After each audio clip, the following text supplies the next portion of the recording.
Halo Sobat Anggrek, jumpa lagi kita di Teras Anggrek bersama saya, Dari. Setelah sekian lama tidak posting video ini ya. Dan kali ini kita punya amplop Cattleya yang sudah kering, yang kemudian saya robek. Wah, ada apa ini? Dan ternyata hasilnya adalah tangkai bunga yang berhasil tumbuh dari amplop yang tadi saya robek. Mungkin ini terdengar tidak lazim cara membungakan Cattleya, tapi ada kalanya kita membutuhkan intervensi untuk membuat Cattleya kita berbunga. Seperti halnya dengan anggrek satu ini yang akan kita bahas dalam video kali ini.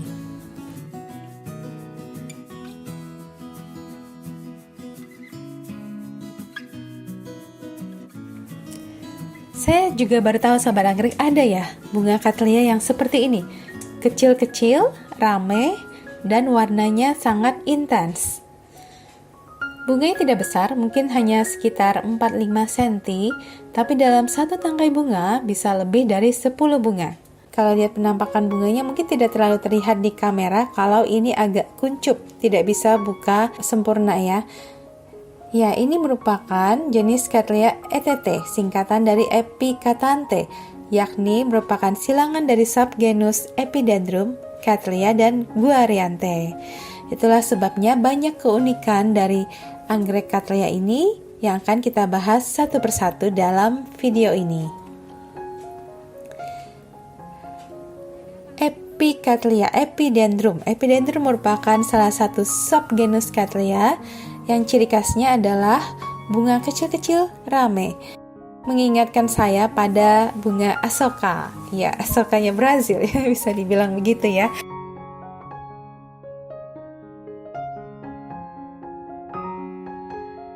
Warna yang intens ini, warna merah menyala. Ini beda ya Sobat Anggrek. Di belakang bisa kita lihat sekarang ada Oncidium Cherry Baby. Warna merahnya itu lebih ke marun atau coklat, sedangkan yang ini warnanya benar-benar merah menyala. Bunganya tidak terlalu buka, agak kuncup ya, meskipun sudah mekar sempurna, tetap menarik sekali. Hal lainnya yang juga menarik adalah labellum, hanya tidak terlihat karena ditutup sama bunganya. Warnanya ngejreng tapi pemalu ini anggreknya.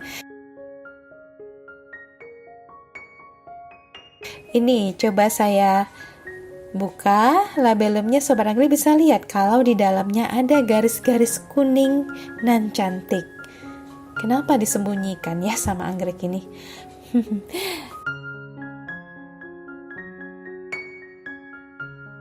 Kemudian bunga ini membutuhkan waktu yang lama untuk buka.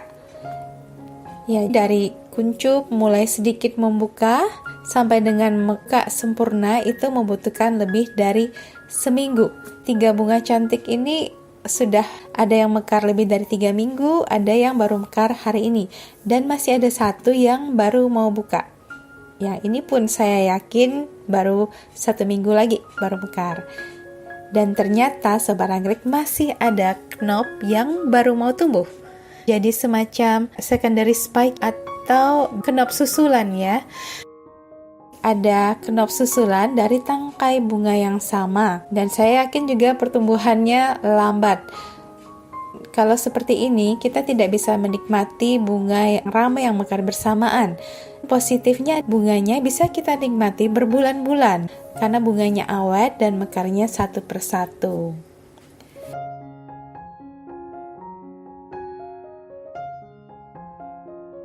Sekarang saya ingin memperlihatkan tangkai bunganya. Tangkai bunganya cukup panjang, bawaan dari Cattleya milleri ya, salah satu parentnya. Dan ini lumayan lurus Sobat Anggrek. Pada saat baru tumbuh, tangkainya ini meliuk-liuk, kayak ular. Sepertinya mencari cahaya. Anggrek ini benar-benar ingin agar bunganya yang rame, merah menyala, berada di tempat yang terkena sinar matahari. Ditambah dengan awetnya bunganya sehingga bisa lama menarik serangga atau hewan lain yang menyerbuki. Kira-kira Sobat Anggrek bisa tebak tidak negatifnya apa?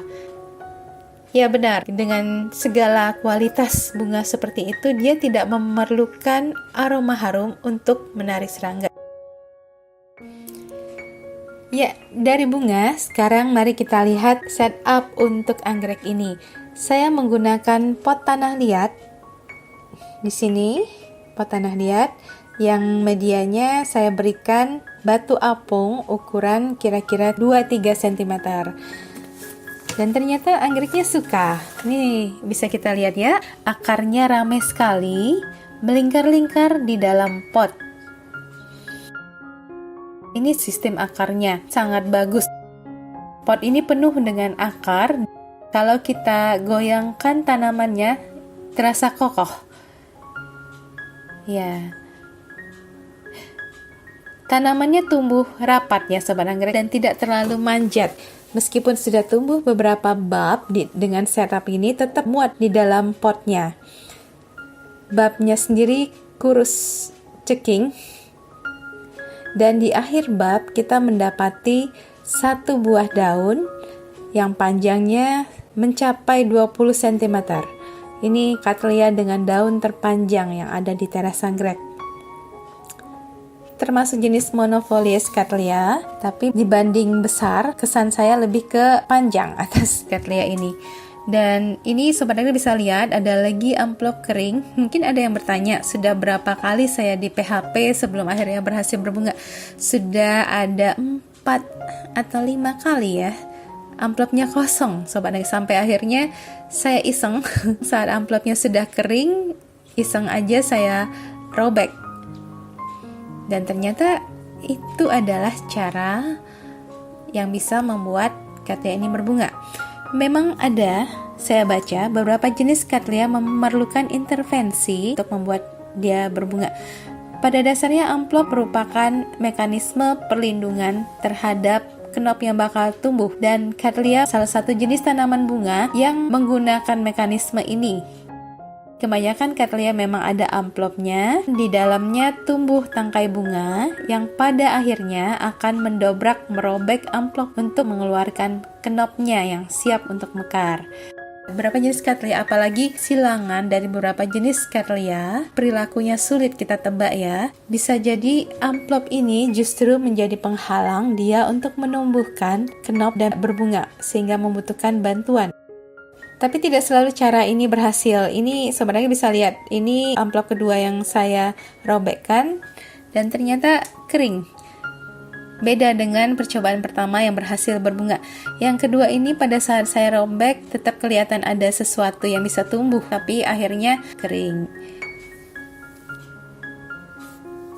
Perawatan anggrek Cattleya ini tidak berbeda dengan Cattleya lainnya. Sobat anggrek yang belum menonton video tips merawat Cattleya bisa klik link yang ada di atas sekarang. Di dalam video itu saya membahas tentang kebutuhan dasar Cattleya seperti temperatur, aerasi, cahaya, dan nutrisi. Jadi silakan disimak, semoga bermanfaat karena itu applicable untuk Cattleya pada umumnya. Lebih kurang saya memberikan treatment yang sama untuk Cattleyanthe Xiangyu Redbird ini. Bisa dilihat plannya subur, akarnya tumbuh segar, hasil berbunga. Setelah Cattleya subur, tentu saja kita mengharapkan bunga ya. Dan bagaimana kalau ternyata setelah sekian lama Cattleyanya hanya PHP, amplop kosong berkali-kali seperti saya. Bisa dilihat sekarang pun ada amplop kosong yang sudah mulai kering ini. Sedangkan sudah ada tunas baru yang bahkan sudah mulai menumbuhkan amplop ya sobat anggrek. Kalau seperti ini tidak ada salahnya kita robek amplopnya, siapa tahu ada angpau di dalamnya. Kita coba robek bersama ya. Saya juga ingin memperlihatkan ke sobat anggrek apa yang saya lakukan. Saya pakai tangan saja karena amplopnya memang sudah kering, jadi tidak usah khawatir mengakibatkan luka yang bisa menjadi jalan masuk penyakit.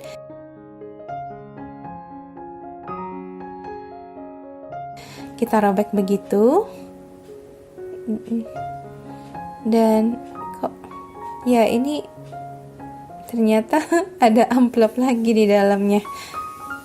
Ini agak beda ya sobat anggrek dibanding pengalaman saya merobek 2 amplop sebelumnya. Kalau kita lihat amplop kecil ini warnanya masih putih kehijauan, masih tumbuh. Kita robek nggak ya yang ini ya? Coba Tipis sekali amplopnya. Sebentar ya. Ini kalau saya perhatikan di dalam amplop yang kecil ini, di bagian pangkal, sepertinya ada sesuatu yang masih tumbuh. Ini terlalu kecil ya, buat kamera tidak bisa zoom lagi lebih dekat. Tapi saya bisa melihat di dalam sana ada bakal kenop-kenop kecil yang akan tumbuh, tapi mungkin belum mature. Jadi kita biarkan saja dulu ya Sobat Anggrek, sepertinya belum siap untuk kita robek yang amplop kecil ini. Mungkin akan kering dengan sendirinya seperti 2 amplop sebelumnya. Itulah saat tangkai bunganya tumbuh. Gitu Sobat Anggrek, kalau Sobat Anggrek memiliki amplop yang kosong berkali-kali, tidak ada salahnya mencoba intervensi, apakah dengan dirobek atau dicoba disungkup atau berbagai metode mencoba kreatif daripada hanya berdiam dan kesal karena amplopnya kosong. Iya, ini lebih kurang sebulan sesudah kita merobek amplop tadi Sobat Anggrek. Kenop susulan sudah mekar, ternyata hanya 1, sedangkan 4 lainnya itu sudah layu. Ini sehabis hujan, banyak air di tangkai bunganya. Bagaimana kondisi amplop yang kita robek kemarin? Jadi dapat angpau apa tidak kira-kira? Oke, ini bisa kelihatan ya, amplop kecilnya sudah kering. Akhirnya saya robek juga, dan di dalam amplop kecil nggak bisa fokus, ada sesuatu yang warnanya ungu, glossy. Nah, kalau dari warnanya ini kelihatan ini sesuatu yang masih tumbuh. Mudah-mudahan dari sini kita berhasil membungakan lagi ya Sobat Anggrek. Pesan saya pada video kali ini, jangan pasrah atas Cattleya yang amplopnya PHP terus. Sobat Anggrek bisa kreatif mencoba berbagai cara. Kalau dibiarkan amplopnya juga akan kering. Tidak ada salahnya mencoba misalnya dengan merobek atau sungkup atau metode apapun. Kita harus selalu berusaha membungakan anggrek yang kita asuh. Oke, sekian dulu video kali ini. Mudah-mudahan saya tetap bisa dapat posting video lagi dalam waktu dekat, baik Cattleya atau beberapa jenis genus lain yang videonya sudah saya ambil, belum sempat diedit saja. Baik, saya Andari, terima kasih sudah mampir di Teras Anggrek.